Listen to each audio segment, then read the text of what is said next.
While I was lying in the ICU, barely breathing, my daughter's in-laws changed the locks on my lake house. They said it was too big for a woman like me. I stood outside in the cold, holding my discharge papers, realizing I had nowhere to go. My heart didn't break because of the house. It broke because my daughter never showed up. But what they didn't know was I still had one quiet card left to play. And when I did, everything turned. I was never the kind of woman who needed a crowd to feel alive. Give me a quiet morning, black coffee, and the sound of loons rising off the lake, and I could breathe again. That's why I built everything around this place. My husband and I started the lake house with bare hands and borrowed hope. We planted trees together, fixed the dock every spring, and welcomed strangers from the city who came here just to feel something again. For 25 years, I ran our little eco-lodge without missing a season. The morning of the anniversary, I woke up before dawn. The guests were still sleeping. I set out a tray of honey cornbread and fresh jam, just like I used to when he was alive. The fireplace was warm, the brochures laid out for the ceremony later that day. I even pinned my name badge to my chest for the first time in years. Evelyn Connors, owner and steward. It felt proud. It felt right. Haley arrived just after 9, my only daughter. She came alone, no husband, no kids, just her phone, and that glazed-over look she always wore when she was multitasking. She kissed my cheek and told me I looked so peaceful, then took a call on the porch while I greeted the guests. I heard her say something about asset leverage and rural value opportunity. I didn't think much of it then. I didn't want to. By noon, the community hall by the lake was full. My friends brought pies, my neighbor played banjo. The mayor even gave a little speech about how our lake house had become a local treasure. I stood up, trembling just a bit, ready to thank everyone. But before I finished my first sentence, a tightness gripped my chest like a hand I couldn't shake off. The last thing I remember clearly was dropping the note cards I'd written. I saw them scatter across the floor. One landed face up near Haley's feet. She didn't move. When I woke up, the room was white, cold, humming. Tubes in my arms, an oxygen clip tight on my finger. The nurse said I'd been in the ICU for 9 days. 9 days. No visitors, no flowers, just a folded sweater on the side table and a sticky note. Call when discharged, Haley. And so I did. I didn't expect balloons, but I didn't expect silence either. Some of you might know that kind of silence. The kind that doesn't scream. It just weighs. Sits in the corner of the room and dares you to breathe through it. That was the day I realized something had changed. Not just in my body, but in the way the world saw me. In the way my daughter saw me. And still, I had no idea what was waiting for me once I came home. 2 days after I was discharged, I called Haley like the note said. She picked up on the third ring. Her voice clipped, like she was in the middle of something. I told her I was ready to come home. She said she had already arranged for a ride to pick me up. No small talk. No how are you feeling. Just logistics. The car that showed up wasn't hers. It was a black SUV I didn't recognize, driven by a young man who said almost nothing the entire way. He didn't take me to the main driveway of my lake house either.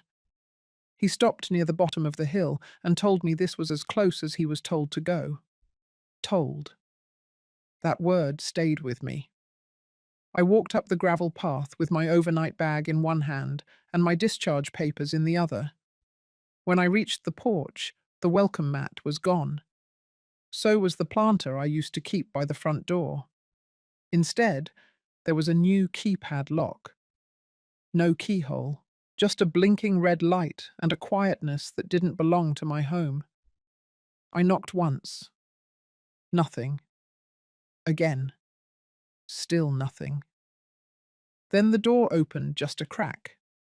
Beverly Vaughan stood behind it, dressed in my old windbreaker and holding a mug that used to sit in my kitchen cabinet. She looked at me like I was the one trespassing. She opened the door a little wider and said they weren't expecting me so soon. I told her this was my home. She said Haley had told them I was recovering in a rehab center in Albany and wouldn't be back for a while. I stepped inside, or tried to. Beverly didn't move. Her body filled the doorway, just enough to block me without looking aggressive. It was subtle, strategic. I had worked with people like her back in the days when I negotiated land permits for conservation sites. Polite control, that was the tactic. She finally let me pass, but not before she reminded me that she and Robert had spent the last 10 days keeping the place from falling apart.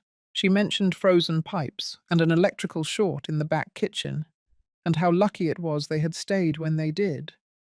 The inside looked familiar, but off. My rocking chair was gone. The bookshelves had been rearranged. The framed photo of my husband and me by the fireplace was missing. Instead, there was a decorative wooden plaque that read, "The Vaughan Family Retreat." In the kitchen, Robert was on a call. He waved without looking at me. There were blueprints on the table. I glanced down. The header read, Phase 1 Development, Retreat, Renovation Timeline.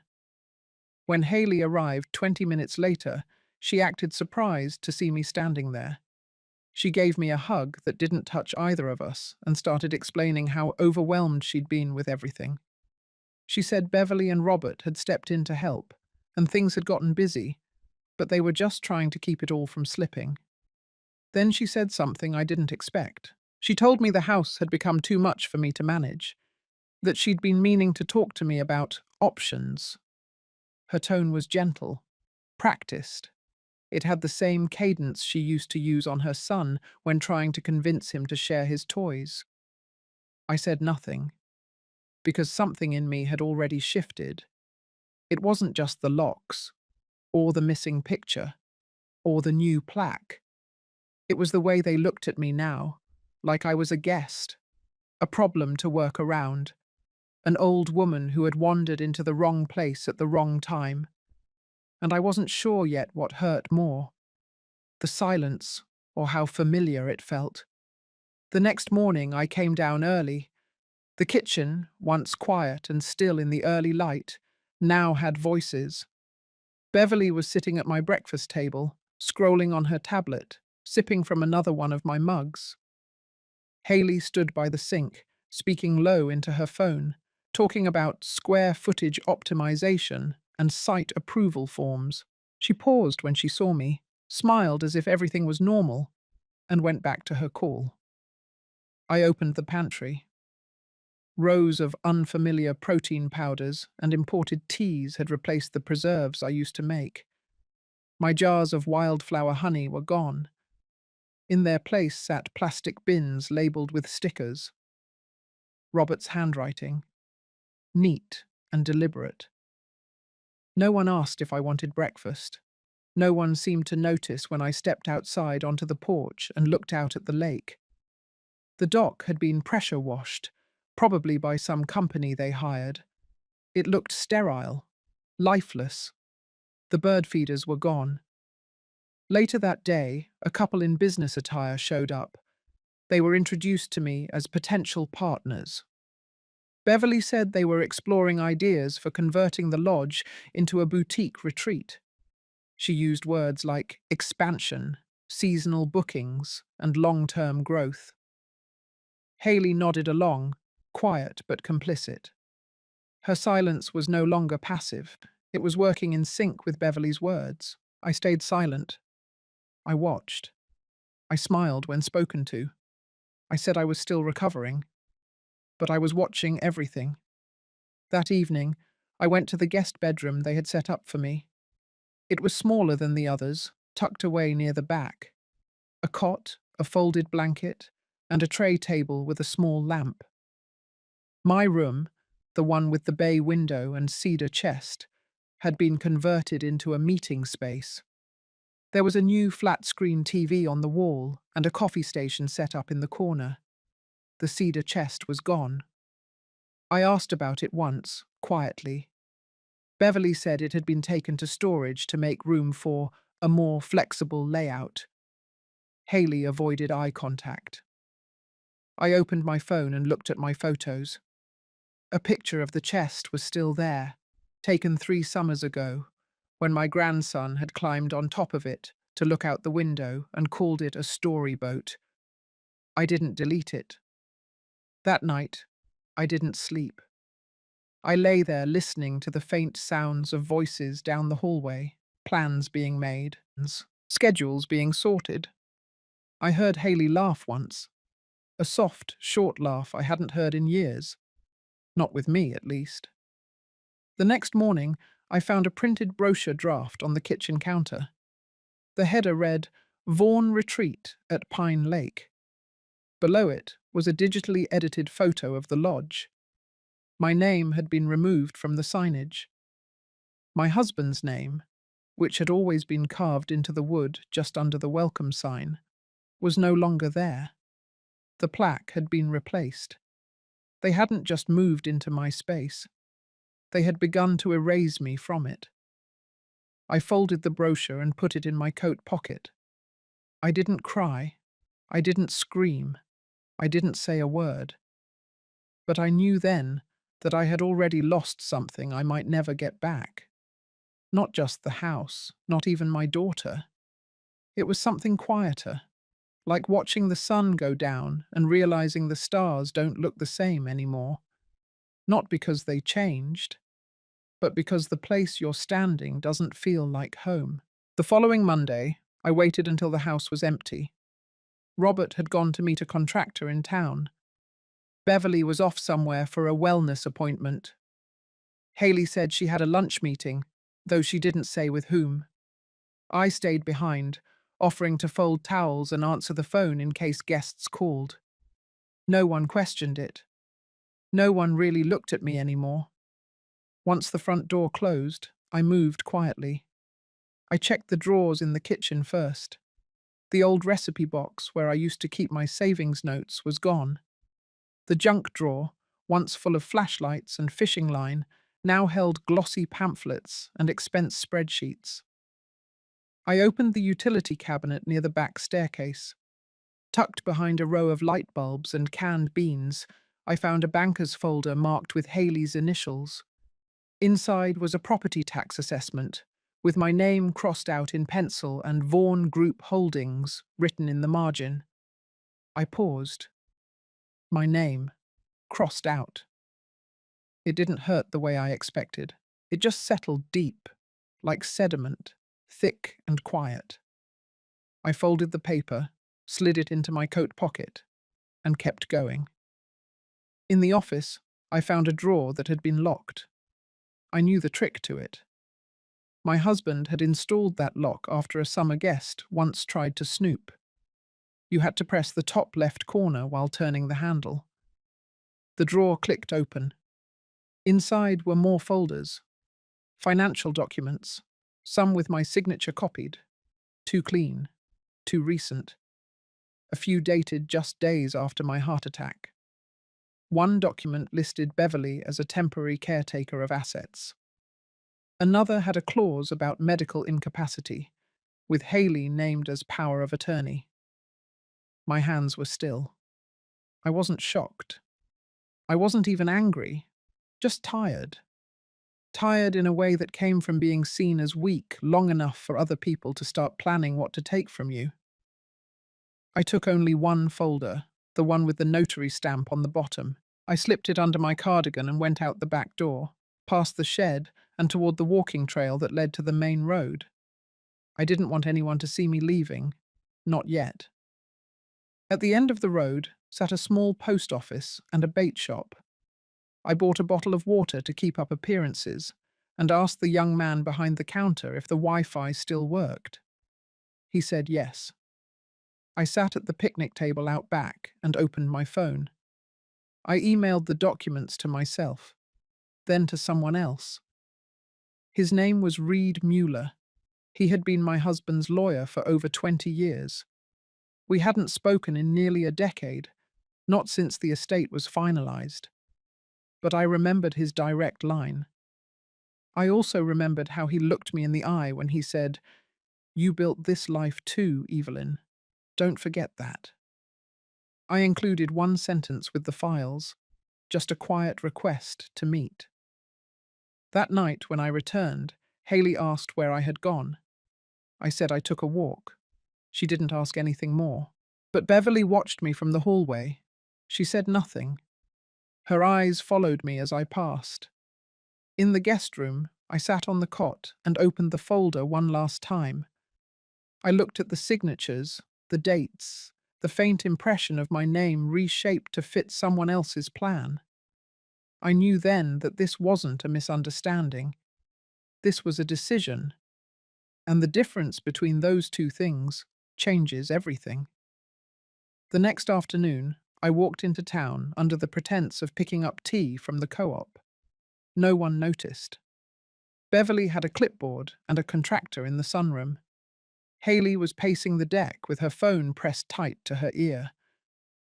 Robert had driven into the city for another zoning consult. I kept my pace slow, my breath steady, and my folder tucked inside a reusable grocery bag. The office hadn't changed. Same chipped brick, same brass plaque. Inside, the receptionist looked up and blinked once. I said my name softly.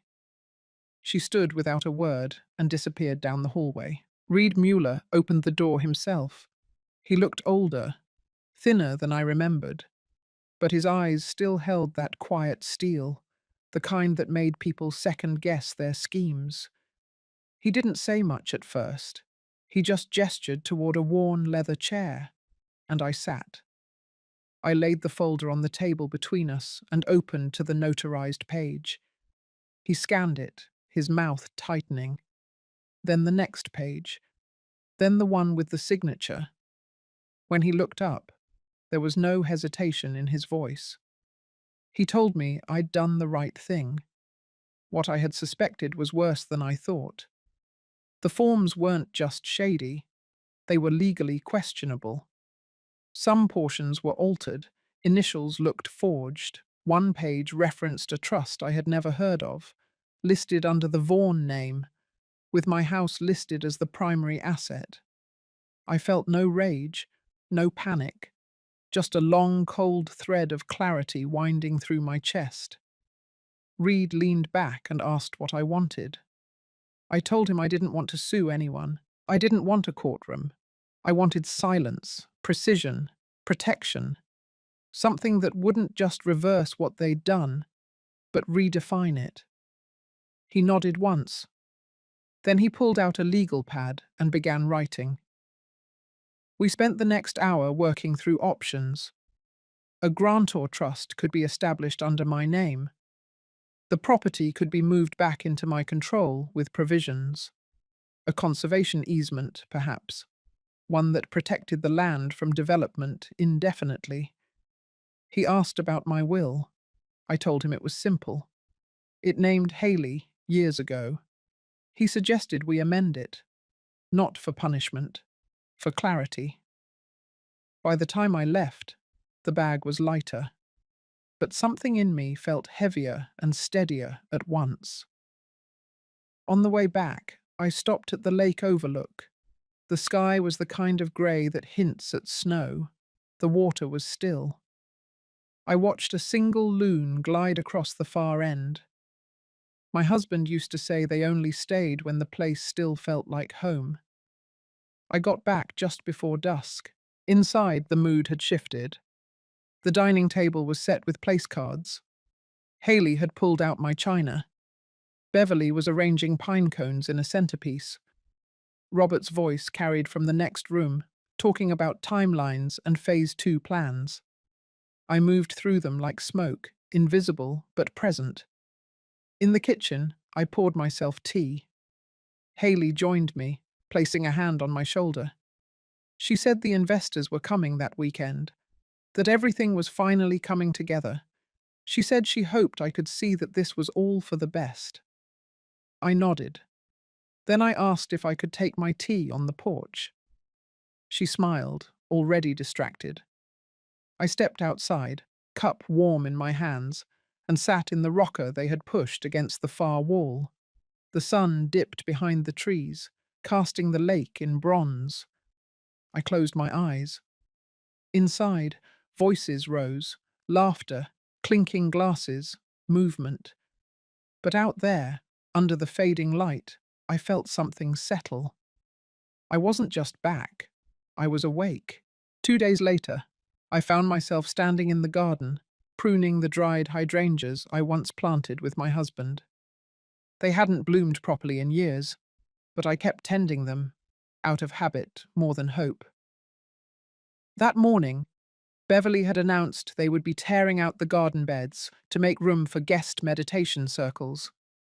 Her voice was cheerful, final, like a decision had already been signed and sealed. I nodded and said I'd clean the beds myself. She barely looked up from her tablet. While I worked, a slim envelope slipped from my jacket pocket. It was from Reed, his handwriting, clean and even. Inside were 2 copies of the updated trust paperwork. My name, my terms, my land. The final signatures would be delivered in person, through a courier, later that week. Back inside, I kept quiet. I moved through the house like I always had, soft, slow, deliberate. I made coffee, I folded towels. I organized the pantry the way I used to, knowing full well Beverly would rearrange it again. But I wasn't doing it for her. I was doing it to remember myself. That night, I stood at the window by the stairwell and watched Haley in the driveway. She was walking with one of the investors, someone from the city. He laughed, shook her hand, and pointed at the lake like he already owned it. Haley nodded, arms crossed, confidence in every step. It wasn't the daughter I had raised, but maybe it was the version she thought the world needed. When they walked inside, I greeted them politely and left the room. I didn't ask what they discussed. I didn't press. I had already begun setting something larger in motion. Upstairs, I sorted through the last of my old boxes. I found a faded letter from the town council dated 15 years ago. It was the original permit I filed to register our land as a wildlife preservation site. I had forgotten I even kept it, but there it was, with my signature, stapled to the back of a property survey map, and a letter from the local environmental foundation. I folded them carefully and placed them beside Reed's envelope. Then I slipped a note inside. Just 2 lines. Let them keep building. They'll never own the ground beneath it. That night, at dinner, Beverly made a toast. She praised family resilience and the courage it took to turn something old into something new. Haley clinked glasses and thanked everyone for supporting the vision. I raised my water glass and smiled. The moment passed like fog over the lake. Soft. Almost nothing. But I felt something shift beneath the surface. Not in them, in me. And I knew what would come next. Quiet as moss, sure as sunrise, not a battle, not a storm, just a slow reclaiming of what had always been mine. The day the courier arrived, the air had that dry crispness that only comes before the first snow. I was alone on the porch, sipping coffee from a chipped mug they hadn't thrown out yet. The sound of tires crunching on gravel made me lift my head. A man stepped out, polite and efficient. He asked for my signature, handed me a sealed envelope, and left just as quickly. No ceremony, no questions, just a quiet transaction, the kind I had grown to prefer. Inside the envelope were 2 things. First, the fully executed trust paperwork. Everything was now official. My property had been moved into a conservation trust under my sole control, bound legally to protect the land from any form of development or commercial repurposing. No expansions, no boutique hotels, no Vaughan family retreat. Second, there was a certified copy of my new will, drafted with Reed's help, naming a foundation as my heir. A foundation that would preserve the lake house for educational retreats and environmental programs. Not 1 cent would go to Haley or her new partners. Not because I wanted revenge, but because I finally understood what kind of legacy I wanted to leave behind. That evening, the kitchen buzzed with noise. Beverly was directing catering staff. Robert barked orders on speakerphone. Haley was in the corner, reviewing what looked like an event agenda. They were preparing for the investors' welcome dinner. I moved past them unnoticed, went to the back hallway, and slipped the documents into the drawer I had unlocked weeks ago. The drawer they never checked. I stood there for a long moment, breathing in the lavender oil Beverly always diffused in the vents. The air didn't smell like home anymore, but I didn't need it to. Not now. Just before dinner, I stepped outside again. The lake shimmered under a pale orange sky. I sat on the bench my husband built, the one they kept saying they would refinish, but never did. I ran my fingers along the weathered grain of the wood. I thought about what it meant to let go of what you once tried so hard to hold together, not in defeat, in clarity. I came inside just as guests began arriving, strangers in tailored coats and polished boots, laughing, shaking hands. I smiled at each of them. I knew that smile was the last thing they would expect from me. Dinner unfolded in the great room, the fire glowing, music soft in the background. Haley stood and gave a speech about transformation and vision. Beverly handed out mock-up brochures. Robert passed around sparkling cider. They were already talking about Phase 2. I didn't interrupt. I sat quietly, listening, nodding when appropriate. Then, after the plates were cleared and the dessert was served, I stood. My voice wasn't loud. It didn't need to be. The room quieted because of the way I stood. Still. Steady. I thanked everyone for coming. I said I hoped they enjoyed the evening. And then, without raising my voice, I mentioned that the land had recently been placed under legal protection, that any future changes or plans would now require board approval from the newly established trust. I smiled again, calm and sure. Haley froze, fork halfway to her mouth. Robert blinked, confused. Beverly's fingers tightened around her wineglass. I didn't explain further. I simply said I hoped they would continue to treat the space with the care and respect it had always deserved. Then I sat down. The rest of the evening moved slowly. Stiff conversations. Guests excused themselves early. The room grew cold, though the fire never went out. Later that night, I heard the front door close harder than usual. A muffled argument in the hallway. A door slammed. And I lay in bed, finally feeling what I had waited months to feel. Not vindication, peace. By morning, the kitchen was quiet. The usual clatter of pans, the low thrum of Beverly's voice on a call, Robert's laptop clicks, all of it had gone still. I poured myself coffee and sat at the table alone. Across from me, the brochure with the words Vaughan Retreat lay face down. No one had touched it since the night before. Outside, the lake was still. A thin frost edged the glass. I pulled my shawl tighter and watched the silence settle into every corner of the house. Silence like that only comes after something breaks. Haley came down around 8. Her hair was pulled back tight, her face drawn. She didn't say good morning. She didn't look at me. She moved toward the cabinet, took out a cup, then stopped. The mug she had reached for was mine, the one with the pine trees and faded lettering that read, "Still waters run deep." She held it a moment too long, then put it back and took a plain one instead. She poured her coffee in silence, then leaned against the counter. I waited. Finally, she asked if I had meant to embarrass them in front of their guests. I told her no.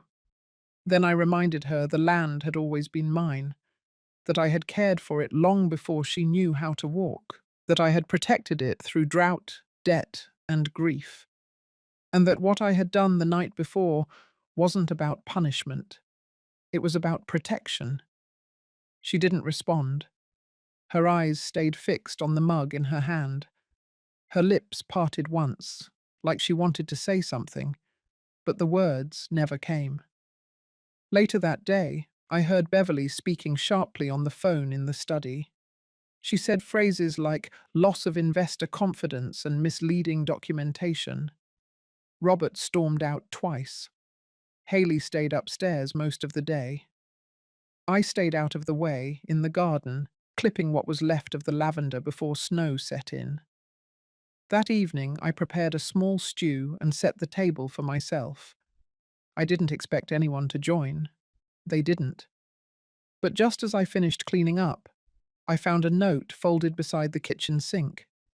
It was from Haley. Just one sentence, written in her familiar handwriting. I didn't know how far they were willing to go. No apology, no excuse. But something in those 8 words held weight. She knew now. Not everything, but enough. That night, I slept soundly. The next day, Reed called to confirm that the trust documents had been logged and finalized. He also let me know the conservation group had posted the new boundary signage around the property. Discreet markers, but legally binding. They had already filed the updated zoning exemptions with the county clerk. Later that afternoon, a car came to take Beverly and Robert to the airport. They didn't say goodbye. I watched from the upstairs window as they loaded their bags. Robert slammed the trunk harder than necessary. Beverly never turned around. I stayed quiet. After they left, Haley walked into the great room, stood at the fireplace, and just stared. I joined her after a few minutes. Neither of us spoke. There was nothing left to explain. I handed her a folded paper, a copy of the brochure they had made, now with red ink across the front. Withdrawn. She held it for a long time, then folded it again. I didn't ask her what she would do next. That was hers to figure out. But I knew what I would do. I stepped out into the cold, boots crunching on frost, and walked down to the dock. I stood there alone, wind at my back, watching the trees shift along the lake's edge. And for the first time in months, I let myself breathe without bracing for what might come next. The following week unfolded like early snow, soft, quiet, and not without weight. Each morning I made my coffee and sat by the window that overlooked the lake. I began to move through the house again, not like a guest, not like a ghost, but like someone reclaiming each step. I put my books back on the shelf in the hallway. I returned the quilts to the cedar chest I had asked Reed's assistant to retrieve from storage, and I unpacked the old brass clock that used to sit on the mantel before Beverly replaced it with a glass sculpture shaped like a sail. Haley stayed, but something in her had shifted. She kept to herself, mostly upstairs, moving more quietly than before. I didn't push her to talk.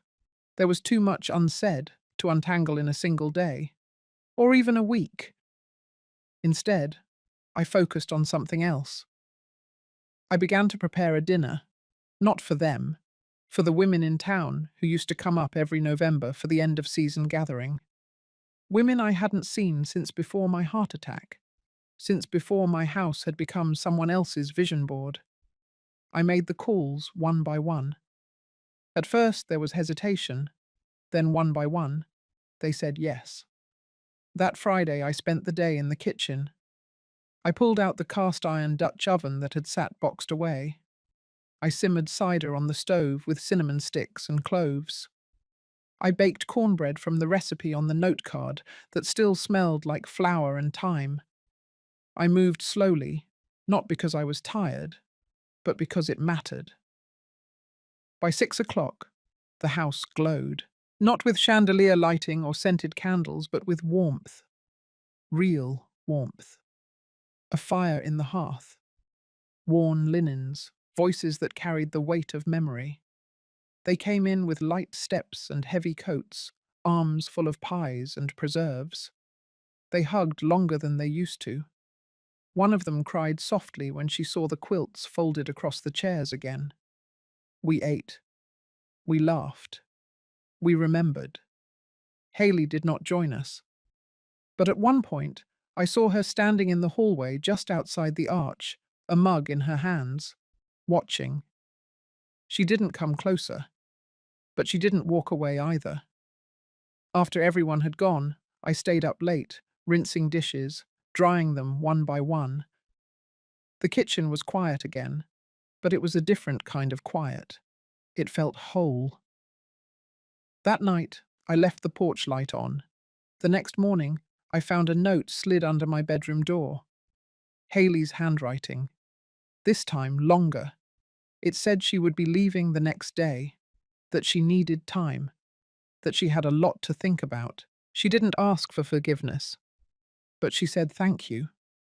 Thank you for not humiliating her. Thank you for protecting what mattered. Thank you for not closing the door completely. I read the note 3 times before I folded it and placed it in the drawer beside my bed. When I came down to the kitchen, she was already gone. Just a clean counter, her mug in the sink, the same one with the pine trees she had once avoided. The dock was empty, the road was clear, and the stillness that followed didn't feel like loss. It felt like breathing room, like the space something needs before it becomes something else. And maybe, just maybe, that was a kind of beginning too. 3 days after Haley left, the weather turned. Heavy snow rolled in overnight, blanketing the lake house in a silence that felt absolute. I woke to the pale hush of white light slipping through the curtains and knew, without checking, that the road would be closed until the plows came. But I didn't mind. I had no plans to be anywhere else. The rooms felt bigger somehow, even with the snow pressing in from outside. I moved through them slowly that morning, lighting candles, warming cider, setting down old photographs where they used to sit before everything had been boxed up or pushed aside. I found a picture of me and my husband, taken by the dock the first summer we opened the guest house. My hair was tied back with a scarf. His hand rested gently on my shoulder. We looked younger, not because of age, but because we still believed people would always show you who they truly were. That belief had changed, but I wasn't bitter. By noon, I was sorting through files again, this time with a clear goal. Reed had sent over one final batch of legal documents.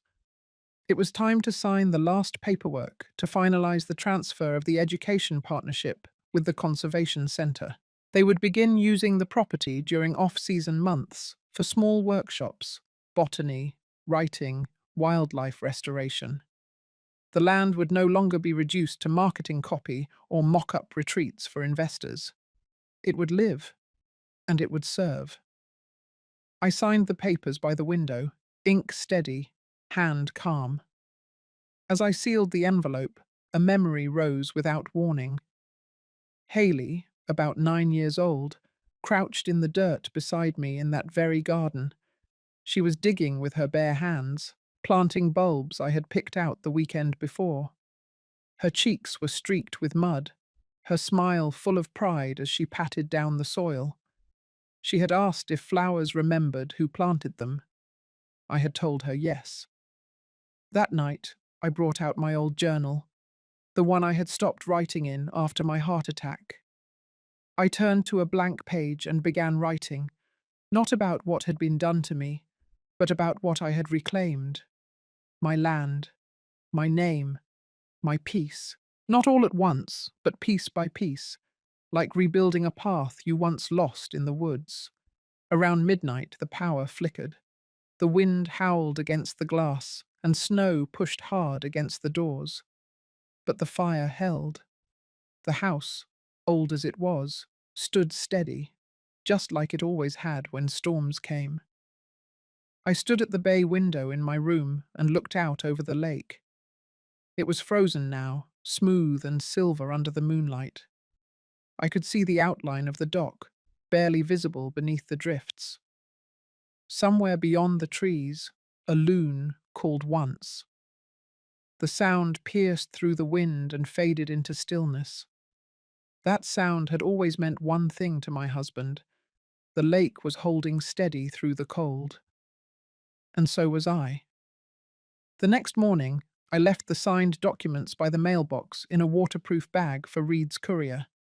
Then I sat on the porch with a hot drink wrapped in both hands and watched the snow melt slowly from the railing. Bit by bit, the edges softened, and in that quiet hour, I felt something I hadn't in a long time. Not triumph, not victory, just a calm, certain return to myself. A week later, the snow began to recede. The ploughs came through early in the morning, leaving behind salt lines and open roads. The house, once wrapped tight in silence, now breathed with a different rhythm.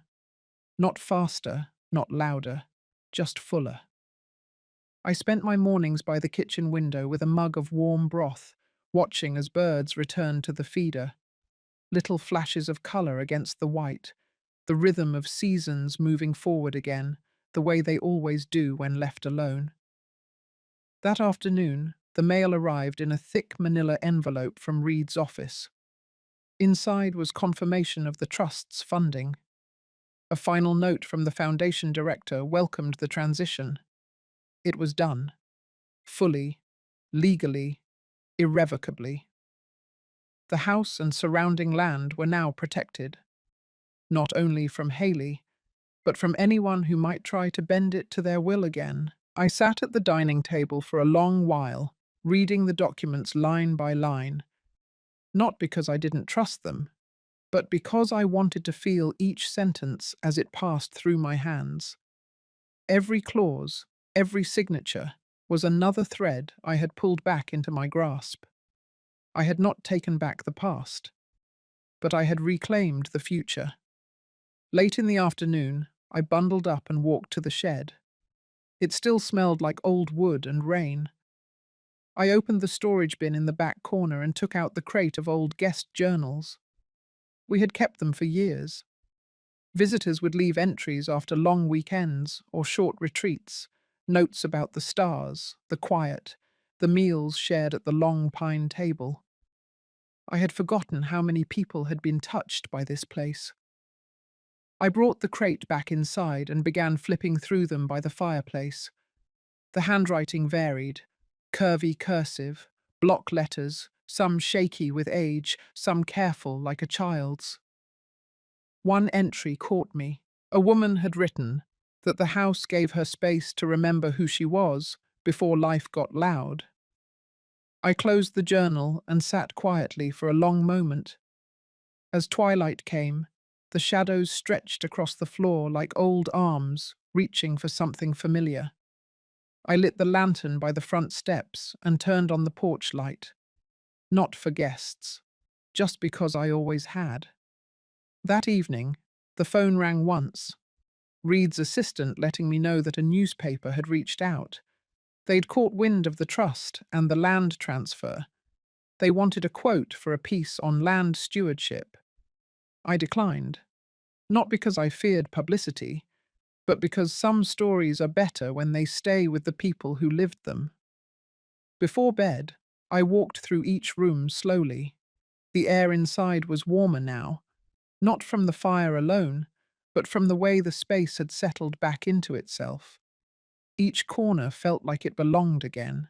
I stopped in the guest hallway, turned on the lamp, and ran my hand along the windowsill where I had once measured Haley's height in pencil marks. Faint now, almost erased, but still there. I didn't cry. I didn't linger. I simply stood still and allowed myself the full weight of that moment. Then I turned off the light and walked back to my room, steady as the lake beneath a frozen sky. The first spring rain came soft and slow. I heard it before I saw it, tapping gently on the kitchen roof as I brewed tea. The lake, still half covered in ice, shimmered under the grey sky.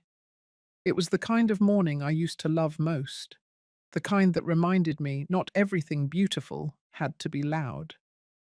I sat on the porch, wrapped in an old shawl, watching the trees sway. The pine branches glistened. Beneath them, the garden beds were still dormant, but I knew the daffodils would rise again. They always did. Later that day, I walked down to the dock with a notebook in hand. I had begun writing again. Not for anyone else, just for me.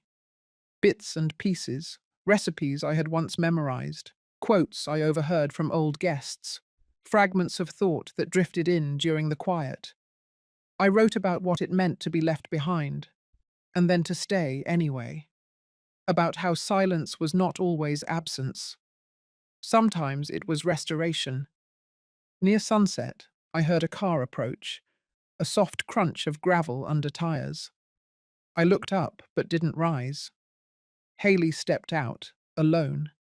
She didn't carry bags, just a long coat and a small folder pressed to her chest. She saw me, paused, then walked down the path toward the dock. We didn't speak for a moment, just sat there together, like we once did, when she was a girl who still believed I knew everything. She handed me the folder. Inside were brochures, a revised proposal for the retreat centre, not on our land, but another property she had found nearby. She said she understood now why this place had to stay as it was, and that maybe she still wanted to build something, but without breaking what came before it. I nodded. There was no apology, no long explanation, just two women sitting on an old dock, the lake thawing, the world quieter. As the sky deepened into violet, I stood and walked back toward the house. Haley stayed behind, staring at the water. That night, I didn't feel like I had won or lost anything. I simply felt full, steady, and in some small way, healed. I climbed into bed and left the lamp on, just a little longer than usual. Tomorrow would come. But for tonight, this was enough. If you've ever felt like your voice was drowned out in your own home, or that the life you built Shet was being rewritten without you, I hope this story reminded you that it's never too late to reclaim it. What would you have done in her place, or have you lived a version of this yourself?